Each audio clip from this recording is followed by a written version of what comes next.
বাংলাদেশ পাকিস্তান হাত মেলালে বাংলাদেশের লাভ নাকি ক্ষতি?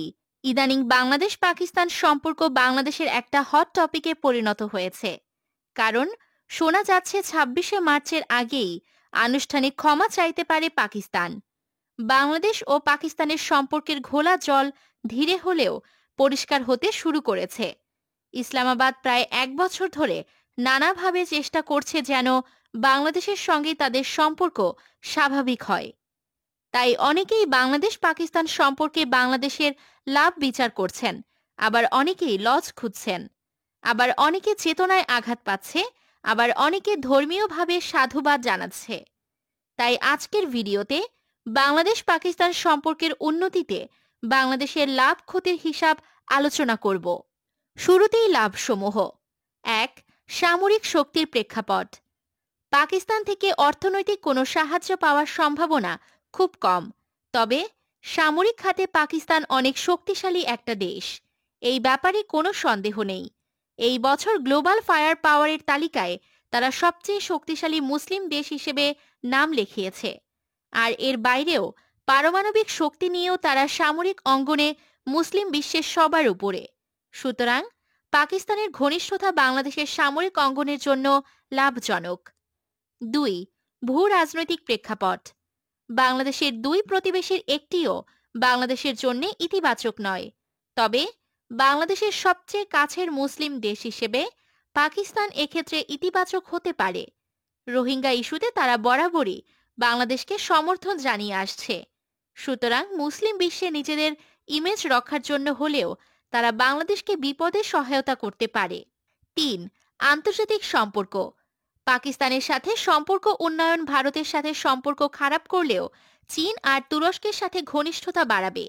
বাংলাদেশ ভারতের বন্ধু হওয়া সত্ত্বেও ভারত মিয়ানমারকে অস্ত্র দিয়ে বাংলাদেশকে চাপে ফেলেছে। সুতরাং ভারতের উপর ভরসা না করে পাকিস্তানের সাথে সম্পর্ক ঠিক করলে চীনের বাংলাদেশের প্রতি সমর্থন আগের থেকে বাড়বে। ইদানিং চীন রোহিঙ্গাদের ফিরিয়ে নিতে মিয়ানমারকে চাপ দিচ্ছে আর পাকিস্তান বাংলাদেশ সম্পর্ক উন্নত হচ্ছে। এখানে কানেকশনটা বোঝাই যায়। তুরস্কের সাথে বাংলাদেশের সম্পর্ক আরও ভালো হবে, কারণ তুরস্ক পাকিস্তান অত্যন্ত ঘনিষ্ঠ। এছাড়াও পাকিস্তান মালয়েশিয়া আর ইন্দোনেশিয়ার সাথে ভালো সম্পর্ক রাখে। বাংলাদেশি প্রবাসীদের মালয়েশিয়ায় যে কষ্ট পেতে হয় তা কমাতে এই সম্পর্ক প্রভাব ফেলতে পারে। ৪. ভারতকে চাপে ফেলা। বাংলাদেশ পাকিস্তান সম্পর্ক মুহূর্তের মধ্যে ভারতকে চাপে ফেলে দেবে। এতে বাংলাদেশ নিয়ে ভারত আলাদাভাবে ভাবতে বাধ্য হবে, আর বাংলাদেশ নিজেদের অধিকার আদায়ে সফল হবে। ৫. গোয়েন্দা। বিশ্বের সবচেয়ে শক্তিশালী গোয়েন্দা সংস্থাগুলোর একটা হচ্ছে পাকিস্তানের আইএসআই। মুসলিম বিশ্বে আর কোনো গোয়েন্দা সংস্থা এত শক্তিশালী নয়। এই গোয়েন্দা সংস্থাকে এর জম হিসেবে দেখা হয়। এটা বাংলাদেশের উপর ভারতের অনৈতিক প্রভাব নিজের জন্য হলেও কমিয়ে দেবে। পাশাপাশি খুব বেশি উল্লেখযোগ্য না হলেও বাংলাদেশের ডিজিএফআই ও যথেষ্ট শক্তিশালী একটি গোয়েন্দা সংস্থা। অনেকেই এই সংস্থাকে হেয় করে কথা বলে। তাদের বলবো গুগল করে দেওয়ান চাঁদ মালিক সম্পর্কে জেনে নিতে, যে কিনা একজন ডিজিএফআই এজেন্ট হয়ে এর ঊর্ধ্বতন কর্মকর্তা হয়েছিল এবং গুরুত্বপূর্ণ তথ্য হাতিয়ে নিয়েছিল।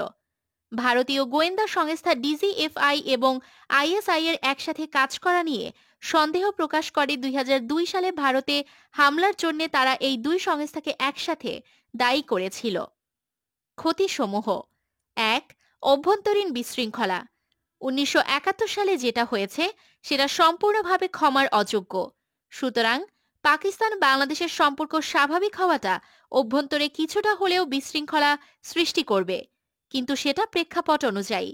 পাকিস্তান যদি আনুষ্ঠানিকভাবে ক্ষমা চায় তবে বিশৃঙ্খলার সম্ভাবনা কমে যাবে। পাশাপাশি যদি বঙ্গবন্ধু কন্যা সরকারের আমলেই সেটা হয়, এতে বিশৃঙ্খলা না হওয়াই স্বাভাবিক।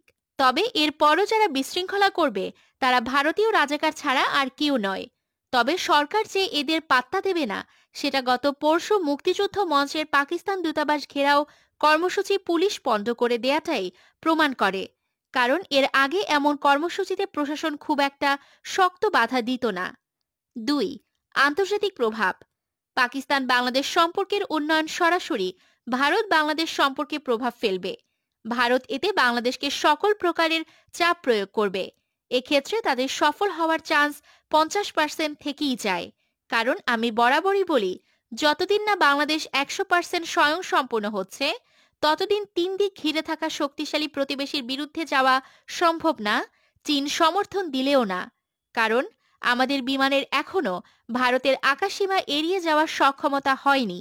বাংলাদেশকে হতে হবে কাতারের মতো, যেন শক্তিশালী প্রতিবেশীর বিরোধিতা বিপদে না ফেলতে পারে। ৩. সন্ত্রাসবাদ। পাকিস্তান একটা লিস্টেড অস্থিতিশীল দেশ, তবে এটা তাদের দোষ না। পৃথিবীতে এমন নজির কম নেই যে শত্রুকে দুর্বল করতে তার অভ্যন্তরীণ সন্ত্রাসবাদকে উস্কে দেয়া হয়। একই কাজ যে তাদের চিরশত্রু ভারত করে না, এমন সন্ন্যাসী ভারত না। কারণ পূর্বে বাংলাদেশের পার্বত্য চট্টগ্রামের শান্তি বাহিনীকেও সাপোর্ট করেছে ভারত আর মিয়ানমার। সুতরাং পাকিস্তানের ক্ষেত্রে এটা তারা করবেই। সচরাচর কোনো শক্তিশালী সেনাবাহিনীর দেশে সন্ত্রাসবাদ ছড়ায় না। ইরান, সৌদি আরব, মিশর, তুরস্ক, ইন্দোনেশিয়া এরাও মুসলিম দেশ, কিন্তু এদের দেশে এইভাবে সন্ত্রাসবাদ ছড়ায় না। পাকিস্তানে ছড়ানোর পেছনে যে দাদাদের হাত আছে, এটা অনেকটা প্রমাণিত। সুতরাং পাকিস্তানের ঘনিষ্ঠতা করলে বাংলাদেশকে চাপে ফেলতে এমন পদক্ষেপ ভারত নিতেই পারে। বাংলাদেশের মানুষ পাকিস্তানকে অপছন্দ করা স্বাভাবিক, তবে বেশিরভাগ মানুষের পাকিস্তানকে পছন্দ করার মূল কারণ হচ্ছে ভারতের বিরোধিতা।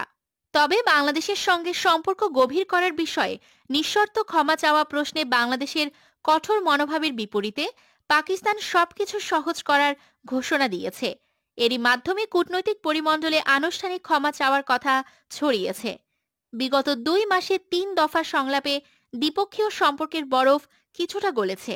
মনে করা হচ্ছে সে কারণে ডিসেম্বর মাসেও পাকিস্তান দূত ইমরান আহমেদ সিদ্দিকী সরকার প্রধানের দেখা পেয়েছেন।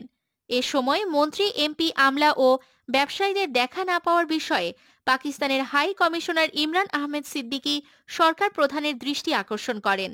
পরে নতুন বছরের সূচনাতেই পররাষ্ট্র প্রতিমন্ত্রীর সাথে সাক্ষাৎ হয় পাকিস্তানের হাই কমিশনারের। ওই সাক্ষাতে প্রতিমন্ত্রী শাহরিয়ার আলম স্পষ্ট করেই বলেন, সম্পর্ক বাড়াতে চাইলে পাকিস্তানকে আগে ক্ষমা চাইতে হবে।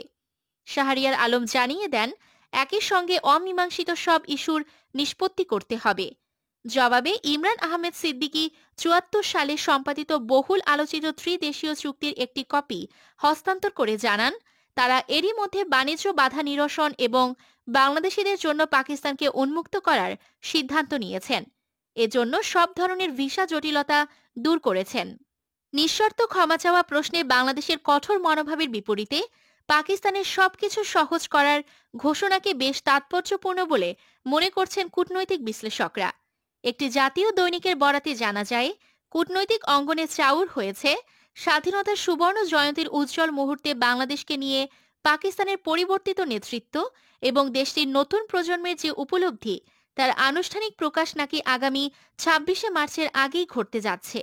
তবে ৭১ প্রশ্নে পাকিস্তানের উপলব্ধি প্রসঙ্গে ঢাকা আগাম কোনো মন্তব্য করার ঝুঁকি নিতে চায়নি।